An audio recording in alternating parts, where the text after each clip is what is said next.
Assalamu alaikum and hello to everyone. My name is Ifrol Islam and I am a proud student of Miss Sadia from Evochemistry.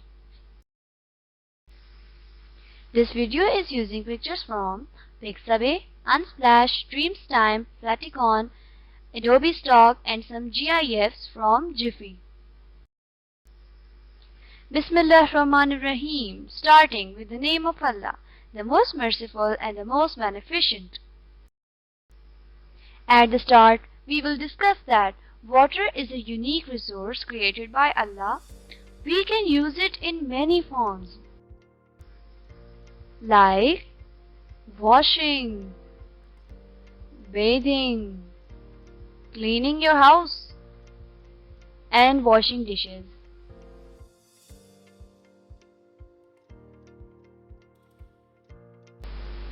Also, we can use water for drinking as well. But some people directly drink water in filtered form or boil it, because boiling involves heat and it kills the germs present inside the water. But this heating, cooling, filtering processes are also done in chemicals as well. So the related topic we will be discussing today is liquid states with subtitle of 5.3. The summary I will be holding is evaporation, vapor pressure, boiling point, effect of external pressure on boiling point, and of course with bonus. Alright then, there is always a question that have you ever wondered that what happens to water when it is heated? The answer is it evaporates. Actually, evaporation is the conversion of liquid to gas form. इसका मतलब ये है कि जब नीचे आप एक liquid को या फिर केमिकल को नीचे से हीट प्रोवाइड करो तो वो उसके अंदर के मॉलिक्यूल्स हीट अप होने शुरू हो जाते हैं. इसका मतलब उनके अंदर काइनेटिक एनर्जी की जो अमाउंट है वो इंक्रीज होनी शुरू हो जाती है. इस वजह से वो इतनी तेजी से मूव करते हैं कि एक दूसरे के साथ बम्पिंग के तौर पर वो लगना शुरू कर देते हैं और आखिर में जब बहुत सारे मॉलिक्यूल्स हीट कर जाते हैं और ऊपर वाले मॉलिक्यूल्स को बहुत पुश कर देते हैं तो फिर इसका मतलब वो वाटर ड्रॉपलेट्स को ऊपर आसमान की तरफ भेज देते हैं, बिल्कुल एक तरह से पुश दे देते हैं. तो इस तरह this process is known as evaporation और वेपराइजेशन. लेकिन ये सब वाटर साइकिल में भी होता है but naturally. Vapor pressure. The pressure exerted by the vapors of a liquid in equilibrium with its liquid is called vapor pressure. अब जो प्रेशर आपके पास evaporation में प्रोड्यूस होता है वेपर से, मतलब कि जो ड्रॉपलेट ऊपर जा रहे हैं, तो ये जो प्रेशर इसका भी एक खास प्रेशर जो प्रोड्यूस होता है और रिजल्ट करता है कि जल्दी से उसने एस्केप होना है और निकलना है, तो ये प्रेशर भी काउंट करना बहुत ज़्यादा इम्पोर्टेंट होता है.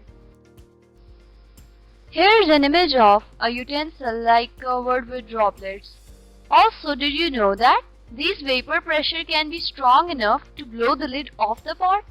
So always be careful.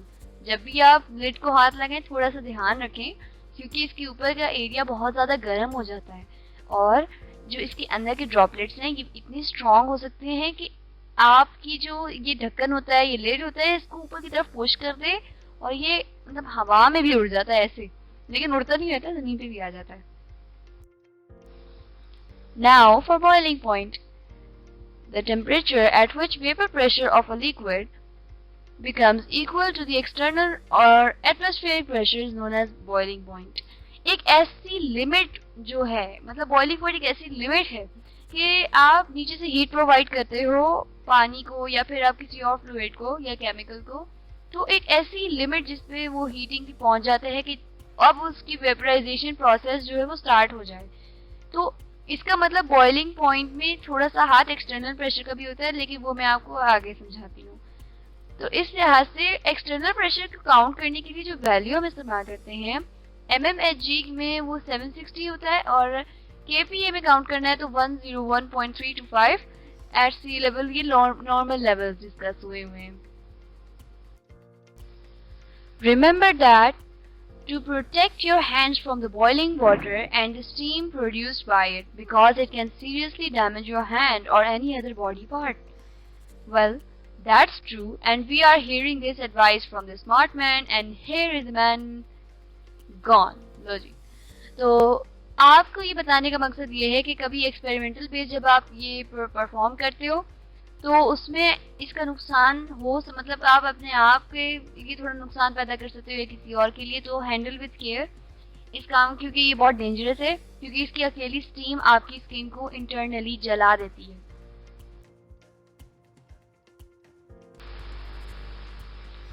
Also अभी हमने बॉइलिंग पॉइंट के बारे में डिस्कशन की, तो इसके मामले में हम ये देखते हैं कि पानी यहाँ पर आपको 100 डिग्री सेल्सियस नजर आ रहा है, सी लेवल पे ऐसे बॉयल होता है, और माउंटेनियस रेंज पे जब आप जाएं तो 72 डिग्रीज पे बॉयल हो जाता है। लेकिन ये डिफरेंस और वेरिएशन हम इंशाल्लाह आगे भी पढ़ेंगे।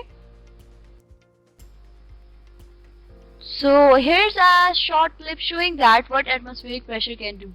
So the related topic is effect of external pressure on boiling point. A liquid boils when its vapor pressure is equal to the pressure exerted on the liquid by its surrounding. इसका मतलब कि cancel out process है, इसी वजह से ये थोड़ा सा वेरिएशन भी होती है इसमें, तभी जाके हमारी बॉइलिंग पॉइंट्स जो होते हैं थोड़ा टाइम या पैसेज के साथ चेंज हो जाते हैं depending on what place we are standing, because it also depends on altitudes. Now we will discuss the variation.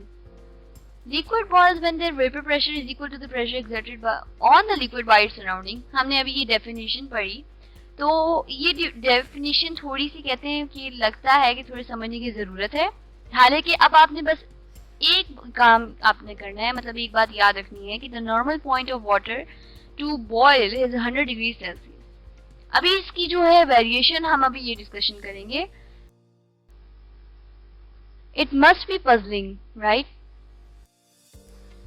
So let's imagine some sceneries and situations.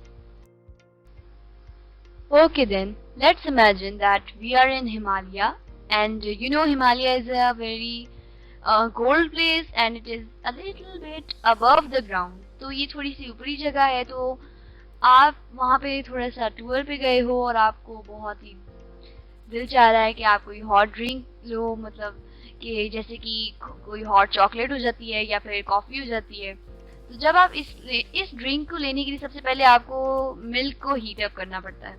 तो जब आप मिल्क को हीट पर रखोगे तो आप नोटिस करोगे कि ये तो काफ़ी जल्दी हो गया, ये इसकी बॉइलिंग पॉइंट इतनी जल्दी रीच हो गई, मतलब बिल्कुल 70 डिग्री तक रीच हो गई, और आपने थोड़ी सी प्रोवाइड की और आपकी बॉइलिंग जल्दी हो गई। वो इस वजह से आपने बस इसका रीज़न ये रखना है कि इस वजह से, क्योंकि हम थोड़ा सा जो सी लेवल है ज़मीनी हिस्सा उससे थोड़ा ऊपर है, इसी वजह से हमारा एटमॉस्फेरिक प्रेशर वीक हुआ है इधर। तो वीकनेस की वजह से इतना प्रेशर नहीं है लिक्विड पर, तो लिक्विड जल्दी बॉयल हो गया।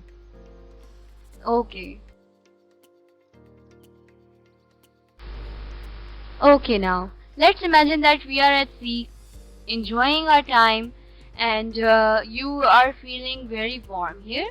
तो आपका दिल चाह रहा है कि आप कोई अच्छी सी स्मोकिंग कप ऑफ कैपेचिनो आप मतलब पीना चाहते हो। तो पीने के लिए सबसे पहले आपको मिल्क को हीट अप करना पड़ेगा, and you are doing all of this by yourself. आपने हिमालय पे भी खुद किया था और सी लेवल पे भी आप खुद कर रहे हो। तो आप ये देखोगे कि जब आप मिल्क को हीट करोगे तो वो काफ़ी अपने नॉर्मल टेम्परेचर पर जाकर हीट हो जाता है, थोड़ी मतलब जिस तरह 10 मिनट्स टू 15 मिनट्स लगते हैं पानी या मिल्क को बॉयल होने में, या फिर इससे भी कम लगते हैं। तो आप ये देखोगे मिल्क जल्दी बॉयल हो गया as compare to the Himalayas area. तो इसका मतलब ये है कि the nearest distance to the surface strengthens the atmospheric pressure. हम जैसे जैसे ऊपर गए थे एटमॉस्फेरिक प्रेशर कमजोर हो गया था, हम जैसे जैसे नीचे आए टेम्परेचर एटमॉस्फेरिक प्रेशर स्ट्रेंथ में आ गया, ताकत में आ गया। तो I hope that it is all clear now.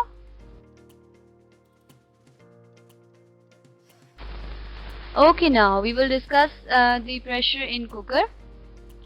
अच्छा, ये कोई कुकर सादा नहीं होता, ये स्पेशल प्रेशर कुकर होता है। आप ज़्यादातर अपने घर में देखते होंगे।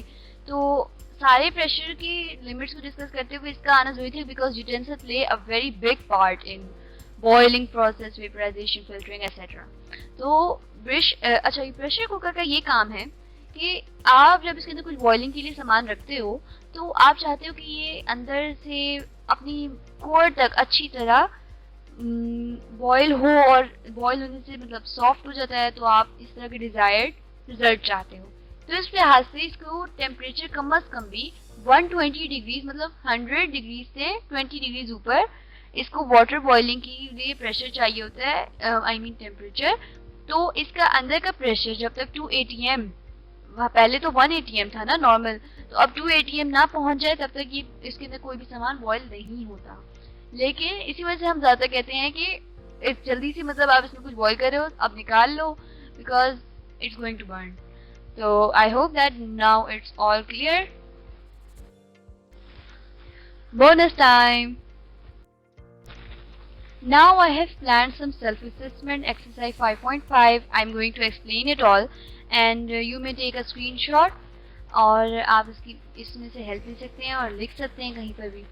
चलो जी, तो क्वेश्चन 1 है, The boiling point of water on the top of Mount Everest is 70 degree Celsius. जैसे मैंने बताया था, एल्टीट्यूड से जितना हाई उतने जल्दी बॉइलिंग पॉइंट होगा, while in Murray is 98. Explain the difference. अब डिफरेंस काउंट करने के लिए हमें इसके लिए कुछ न्यूमेरिकल टाइप इक्वेशन अपनानी पड़ेगी। तो ये इतना टफ नहीं है, बस आपने समझना है कि as we know water boils at 100 degree Celsius. Water हमारा मेन प्रोडक्ट है और ये 100 डिग्री सेल्सियस पे बॉयल होता है। तो external pressure, because it plays a very vital role, तो when the external pressure reaches 101.325 kPa, तो water boils at 1 degree Celsius मतलब हमने 100 को दूसरी तरफ ले जाना है ताकि हम इसको डिवाइड करवा सकें, क्योंकि हमने डिफरेंस लेना है। तो when external pressure is 101.325 divided by 100, I mean 100, तो water boils at 98 degree Celsius, जो डिफरेंस हमने अब काउंट करना है। तो अब डिफरेंस इसमें क्या आएगा कि अब हम जो इक्वेशन हमने 1 डिग्री सेल्सियस के साथ ली थी उसी को 98 को अब हमने लेना है और उसको एंड पर मल्टीप्लाई करवा देना है, ताकि हमें जो रिजल्ट प्रोडक्ट उसके साथ 98 है तो हमें सही और एक्यूरेट आंसर मिल सके। तो water boils at 98 degree Celsius when the external pressure is 99.1985 kPa। अब प्रेशर की बात हो रही है, इस वजह से आप kPa का जो यूनिट है वो इस्तेमाल करेंगे। Now for the continued part, question number 2.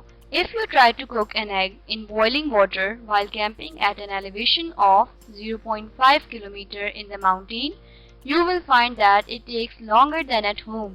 Explain why. तो ये रीजन जो हमसे पूछ रहे हैं कि 0.5 डिस्टेंस, इसका मतलब कि जमीन से ऊपर ही है। माउंटेनियस रेंज पे आपको पता है 70 डिग्री तक जो वाटर होता है वो बॉयल हो जाता है, लेकिन यहाँ पे एग का डिस्कस हो रहा है। तो egg is a solid material, ये अपनी स्टेट अपने हालात के मुताबिक नहीं बदलता। इस लिहाज से अगर ये हम ऊपर ले जाएं, बॉईल करें, तो ये अपना पूरा टाइम लेगा, लेकिन टेम्परेचर बॉइलिंग 70 डिग्री हो जाएगी, लेकिन अंदर से बॉइलिंग के लिए इसको देर जरूर लगेगी और ये 100 डिग्री तक ही बॉयल होगा, जैसे घर पे मतलब कि सी लेवल पे हो जाया करता था। I hope that all queries are clear now. So thank you so much for your time and attention, and please do stay at home, stay safe and be positive, as prevention is always better than cure. Again, thank you and Allah Hafiz.